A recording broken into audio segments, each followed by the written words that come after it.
Hello and welcome viewers. दोस्तों, क्या आप लेह लद्दाख जाने के लिए रोड ट्रिप का प्लान कर रहे हैं और कंफ्यूज्ड हैं कि ट्रिप की आइटनरी यानी यात्रा कार्यक्रम क्या होना चाहिए? तो दोस्तों, लद्दाख सीरीज के इस एपिसोड में हम आपको बताएंगे most popular perfect road trip itinerary, जिसको हजारों ट्रेवलर्स पिछले एक डिकेड यानी एक दशक से फॉलो करते आ रहे हैं, जिसमें हम भी शामिल हैं। लद्दाख रोड ट्रिप की मोस्ट परफेक्ट आइटिनरी की डिटेल प्रैक्टिकल इंफॉर्मेशन आज के इस वीडियो में। So watch this video till the end. दोस्तों, मैं हूं सुनील और आप देख रहे हैं आपका अपना फेवरेट चैनल चेक इन। दोस्तों, यदि आप चैनल में नए हैं तो चैनल को सब्सक्राइब कीजिए और हमें सपोर्ट कीजिए। दोस्तों, आज हम आपको श्रीनगर साइड से लेह लद्दाख की रोड ट्रिप की डिटेल आइटिनरी विद बजट यानी पूरा यात्रा कार्यक्रम बजट के साथ विस्तार से बताएंगे, इसलिए वीडियो को एंड तक जरूर देखें।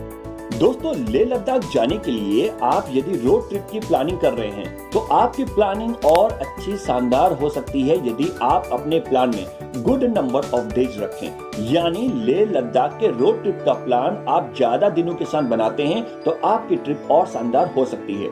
लेह लद्दाख के रोड ट्रिप को शानदार बनाने के लिए आपके पास 12 से 14 दिन का समय होना चाहिए, जिससे आप लेह लद्दाख के 3 major tourist destination Nubra valley, Pangong lake और सो मोरोरी लेक को आराम से एंजॉय करते हुए कवर कर सकते हैं। और दोस्तों, इससे हम श्रीनगर लेह हाईवे और मनाली लेह हाईवे दोनों को कवर करते हुए पूरे लद्दाख सर्किट को विजिट कर सकते हैं। दोस्तों, लेह लद्दाख के रोड ट्रिप के लिए हमें श्रीनगर साइड से ट्रेवल का प्लान करना चाहिए, क्योंकि श्रीनगर साइड से ट्रेवल करने के 2 बेनिफिट्स होते हैं। पहला बेनिफिट दोस्तों, श्रीनगर साइड से ट्रेवल करते समय हम धीरे धीरे चढ़ाई करते हुए लेह तक पहुंचते हैं। दोस्तों, श्रीनगर के समुद्र तल से ऊंचाई यानी एल्टीट्यूड 1585 मीटर है और लेह की समुद्र तल से ऊंचाई यानी एल्टीट्यूड 3500 मीटर है। श्रीनगर साइड से ट्रेवल करते हुए हमें लेह तक पहुंचने में 4 दिन का समय लगता है, जिससे दोस्तों हमारी बॉडी, हमारा शरीर बेटर एक्लिमेटाइज यानी मौसम के अनुकूल हो जाता है और हमें एक्यूट माउंटेन सिकनेस यानी एल्टीट्यूड सिकनेस होने के चांसेस कम होते हैं और फिर वापस यानी रिटर्न हम मनाली लेह हाईवे की तरफ से कर सकते हैं। यदि दोस्तों हम मनाली लेह हाईवे की तरफ से लेह लद्दाख की रोड ट्रिप शुरू करते हैं तो उस रूट में कई इलाके ऐसे आते हैं जिनकी समुद्र तल से ऊंचाई यानी एल्टीट्यूड 4000 मीटर से अधिक होती है, जैसे जिंगजिंगबाद जिसका एल्टीट्यूड 4270 मीटर है, सूरजताल जिसका एल्टीट्यूड 4883 मीटर है, जिस कारण दोस्तों आपकी बॉडी, आपका शरीर एक्लिमेटाइज यानी मौसम के अनुकूल नहीं हो पाता है और मनाली से केलोंग और केलोंग से लेह तक के सफर के बीच बीमार होने का रेशियो यानी अनुपात 25:75 का है। यानी 100 में से 25 लोगों को मनाली से केलोंग के बीच और 75 लोगों को केलोंग से लेह के बीच प्रॉब्लम हो जाती है। दूसरा दोस्तों, यदि आप मनाली लेह हाईवे की तरफ से लेह लद्दाख की रोड ट्रिप शुरू करते हैं तो आपको सो मोरोरी लेक और सो कर्ल लेक के लिए 1 दिन का समय और चाहिए होता है। लेकिन यदि आप श्रीनगर साइड से रोड ट्रिप शुरू करते हैं तो आपको सो मोरोरी लेक से वापस लेह की तरफ नहीं जाना पड़ता है।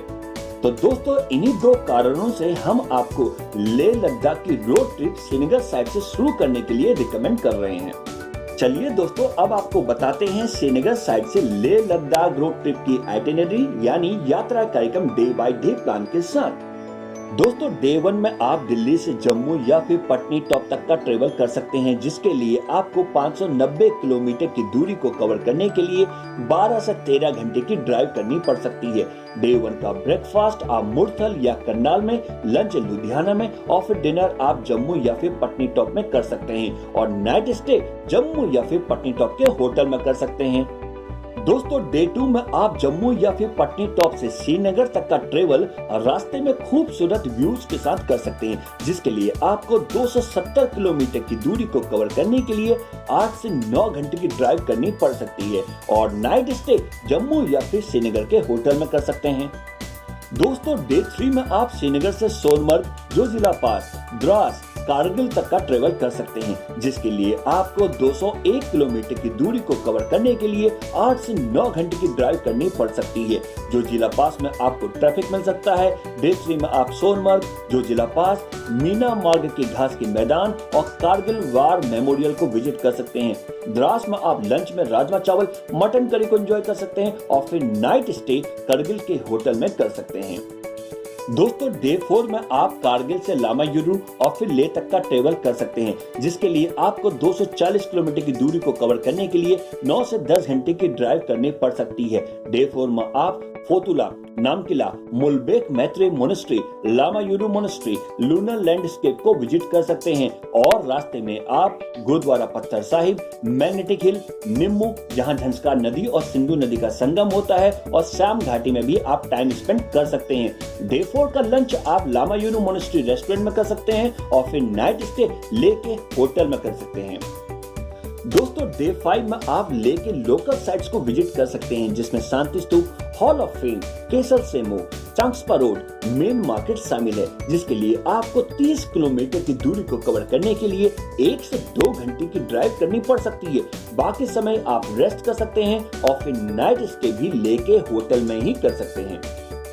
दोस्तों डे 6 में आप लेह से खारदुंगला, दिस्कित, हंडर तक का ट्रेवल कर सकते हैं, जिसके लिए आपको 126 किलोमीटर की दूरी को कवर करने के लिए 6 से 7 घंटे की ड्राइव करनी पड़ सकती है। डे 6 में आप Diskit monastery, Hunder sand dunes, Nubra valley को विजिट कर सकते हैं। खारदुंगला में आप डिलीशियस लद्दाखी सूप को एंजॉय कर सकते हैं। नुब्रा वैली में आप बैक्टीरियन कैमल सफारी के राइड को एंजॉय कर सकते हैं। डे 6 का लंच आप खालसर विलेज या खारदुंगला में कर सकते हैं और फिर नाइट स्टे दीक्षित या हंडर के होटल में कर सकते हैं। दोस्तों डे 7 में आप हुंडर, दीक्षित से सुमूर, पनामिक, खारदुंगला पास और फिर लेह तक का ट्रेवल कर सकते हैं, जिसके लिए आपको 215 किलोमीटर की दूरी को कवर करने के लिए 9 से 10 घंटे की ड्राइव करनी पड़ सकती है। डे 7 में आप सुमूर फेमस मोनेस्ट्री, पनामिक गांव में हॉट वाटर स्प्रिंग्स, यराप शो को विजिट कर सकते हैं। डे 7 का लंच आप खालसर विलेज या खारदुंगला में कर सकते हैं और फिर नाइट स्टे लेह के होटल में ही कर सकते हैं।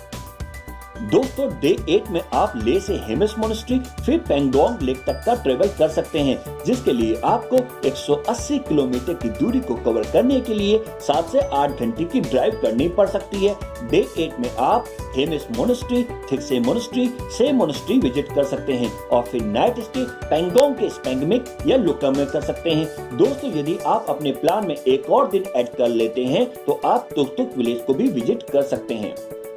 दोस्तों डे 9 में आप पेंगोंग लेक से थिक्से मोनेस्ट्री, से पैलेस और फिर वापस लेह तक का ट्रेवल कर सकते हैं, जिसके लिए आपको 170 किलोमीटर की दूरी को कवर करने के लिए 7 से 8 घंटे की ड्राइव करनी पड़ सकती है। डे 9 के दोपहर तक आप पेंगोंग लेक में टाइम स्पेंड कर सकते हैं, फिर से पैलेस, थिक्से मोनेस्ट्री को विजिट करते हुए वापस लेह पहुंच सकते हैं, फिर नाइट स्टे लेह के होटल में ही कर सकते हैं। दोस्तों डे 10 में आप लेह में रेस्ट कर सकते हैं या फिर आप लोकल कल्चर को एंजॉय करने के साथ शॉपिंग भी कर सकते हैं। डे 10 में आप चाहें तो श्याम घाटी के साथ अलची, लिकिर, बास्को पैलेस, गुरुद्वारा पत्थर साहिब को भी विजिट कर सकते हैं और फिर नाइट स्टे लेह के होटल में ही कर सकते हैं। दोस्तों डे 11 में आप लेह से सो मोरोरेडी, चुमाथांग के रास्ते ट्रेवल कर सकते हैं, जिसके लिए आपको 240 किलोमीटर की दूरी को कवर करने के लिए 9 से 10 घंटे की ड्राइव करनी पड़ सकती है। डे 11 में आप कोरुजोक मोनेस्ट्री, खरजोक, सोकेगर विजिट कर सकते हैं। डे 11 का लंच चुमाथांग में कर सकते हैं और फिर नाइट स्टे करजोक या सो मोरोरेडी के होटल में कर सकते हैं।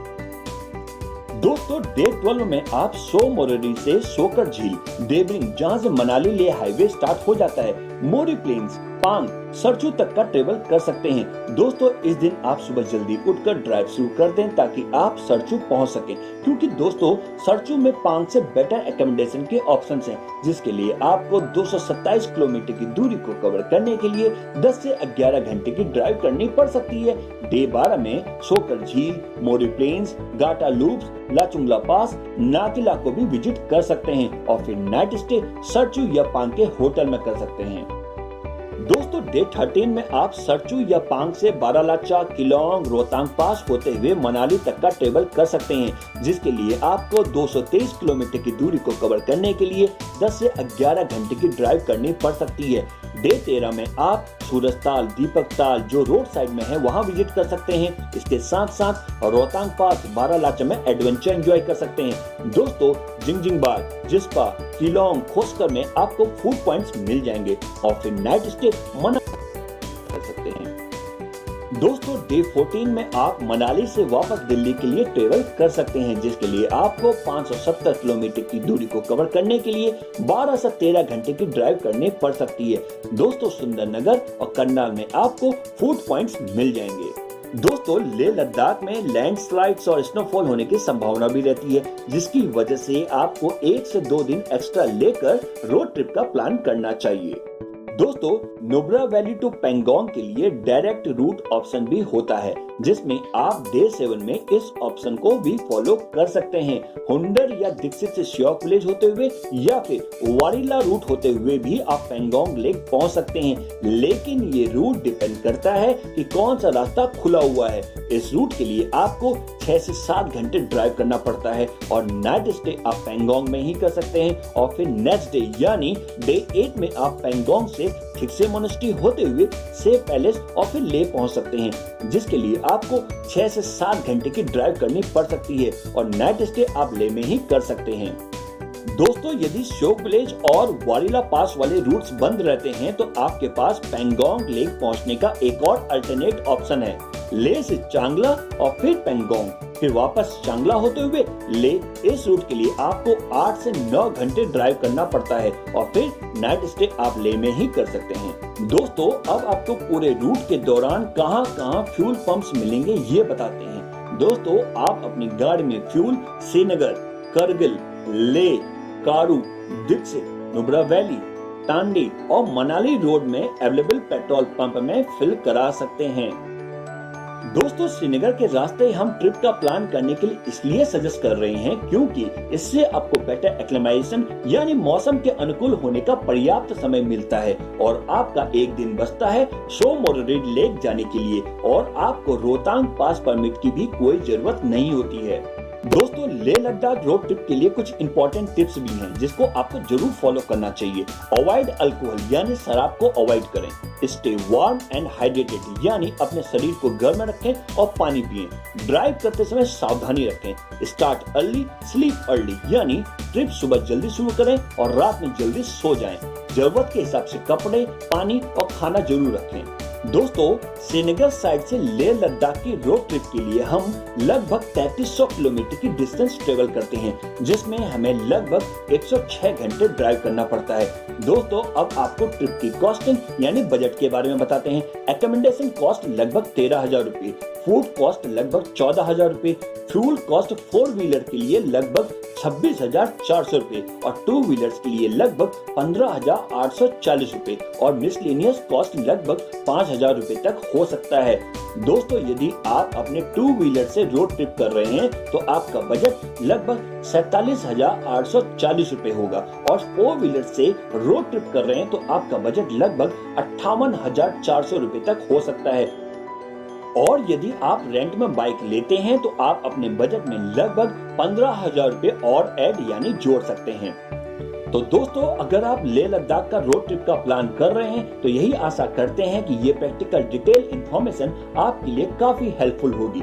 इसके अलावा आपको कोई डाउट है या आपके मन में कुछ सवाल है तो आप हमसे कमेंट सेक्शन में कमेंट करके पूछ सकते हैं। ऐसे ही इंटरटेनिंग और इंफॉर्मेटिव वीडियोस को देखना चाहते हैं तो हमारे चैनल को कीजिए सब्सक्राइब, साथ बेल आइकन दबाने के साथ ऑल नोटिफिकेशन पर क्लिक जरूर करें। वीडियो को ज्यादा से ज्यादा शेयर और लाइक करें क्योंकि आपके एक लाइक से हमें मोटिवेशन मिलता है कि हम आपके लिए ऐसे ही इंफॉर्मेटिव वीडियोज बनाते रहें। प्लीज वीडियो को लाइक शेयर जरूर करें। इसके साथ आप हमारे फेसबुक पेज और इंस्टाग्राम में भी हमें फॉलो कर सकते हैं। लेह लद्दाख ट्रिप का प्लान बनाएं, लेह लद्दाख में करें चेक इन और हो जाएं और रिलैक्स, रिफ्रेश, रिचार्ज। आज के एपिसोड में बस इतना ही। एक नए इंफॉर्मेटिव वीडियो के साथ फिर मिलेंगे, तब तक के लिए bye bye, take care, thanks for watching.